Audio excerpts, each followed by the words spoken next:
I'm Marc Davis, and this is Reviews of the Nerds. My City might be the most innocuous-looking great game of the last couple of years. Browsing your local game store, you might not notice it among splashier titles on the shelves.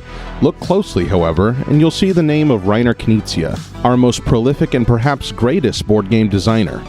Knizia is a master of iteration, known to tinker with a single concept over multiple games. 1999's Lost Cities led to Schottentotten, Battle Line, and Keltis. Explore Knizia's oeuvre, and you'll find a man obsessed with exploring game mechanisms like a composer might write variations on a theme. My City exhibits this iterative drive in a single box. It's a legacy game, which means that as you play through its 24-game campaign, you'll open up envelopes to reveal brand new information, permanently changing the rules of the game via new information and stickers that alter your player boards. Pandemic Legacy is probably the most famous Legacy game, and it uses this feature to weave an epic film-like narrative. My City doesn't care about such excesses. It's content with giving you a fresh puzzle each play. The core rules couldn't be simpler. Each player has a stack of polyomino pieces and a player board. Each turn a card is revealed showing which piece each player must place. At first you simply get points for leaving certain spaces uncovered and lose points for other spaces not being covered. From there the game morphs. Every time you think you've got it figured out, the rug is firmly but gently pulled out from underneath you. I found My City's peaceful puzzle to be a balm for the stressful times we find ourselves in. Sometimes you don't need drama. Sometimes, like Knizia, you just want to tinker. Again, I'm Marc Davis, and if you want to find more board game reviews and discussions, you can go to thethoughtfulgamer.com.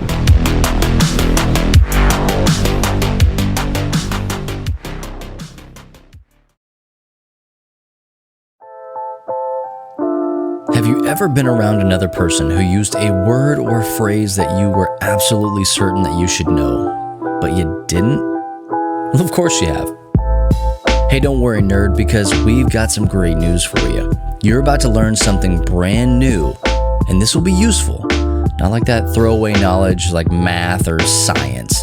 This is the real world, bub, and you need to be able to hold your own in a nerdy conversation. So pull up a chair and pay attention, because LTN's got another nerdy definition for you.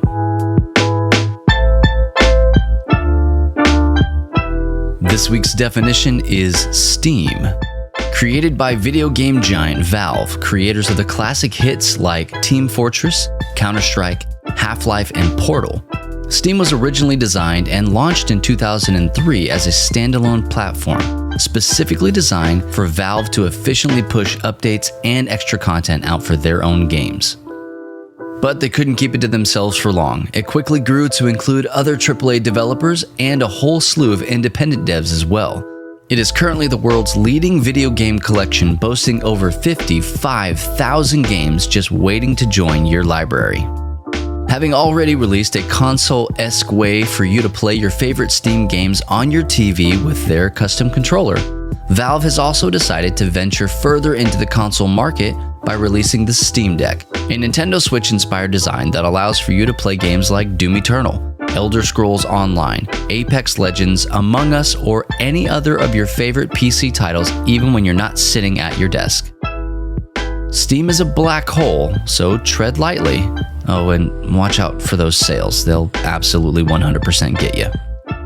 So, the next time someone's talking about why they can't buy another game because their Steam backlog is literally bursting at the seams, you can hurt with them because, well, you understand that reference.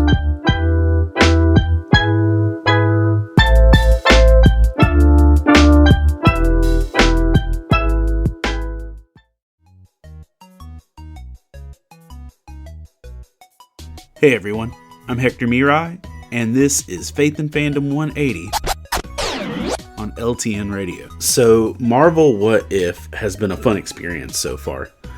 A really neat animated adventure that focuses around the MCU, where we're seeing how things would be different if just small choices were made. The fact that simple, small things can dramatically change the outcome of everything that we know and will experience. That the first episode, showed us that if a small different choice was made, that Peggy would have been, Captain Carter, and the whole storyline would have been different, involving her and Steve and the whole outcome of the world. The newer episode, was just simply posing this cool, weird scenario of what would happen if T'Challa was Star-Lord. And it was a big deal too, because that we're aware of, it's Chadwick Boseman's last performance as T'Challa, and he did such a good job. And literally where Captain Carter's decisions changed just our planet, T'Challa's actions changing literally reshaped the majority of the galaxy and the universe. And so it's just this concept that, a few small choices can change everything. And one of the biggest places we see that in scripture is in Deuteronomy chapter 30. Throughout this whole chapter, Moses is telling the people of Israel that their choices change their future. That maybe they're not dealing with alternate timelines and variants and stuff like that, but their choices are changing if their outcomes are going to lead to life and blessings or curses and death. And he makes this kind of culminating statement in Deuteronomy 30 verse 19, where he says, "This day I call heaven and earth as witnesses against you, that I have set before you life and death, blessings and curses. Now choose life, so that you and your children may live." We're not going to get like a Marvel TV show showing us what would happen if we make different choices, but we need to realize that our choices do actually change our outcomes, and we need to make sure that we're making the right ones for our good and the glory of God. Remember to catch Faith and Fandom 180 every Wednesday morning on the Back Row Morning Show, only on LTN Radio. And if you'd like to learn more about Faith and Fandom, head over to faithandfandom.org, where you can learn about our Comic-Con ministry, podcast, memes, apparel, and book series. You can even read new chapters before they make it to the next book. I'm Hector Miray, and thank you for spending the last 180 seconds with me.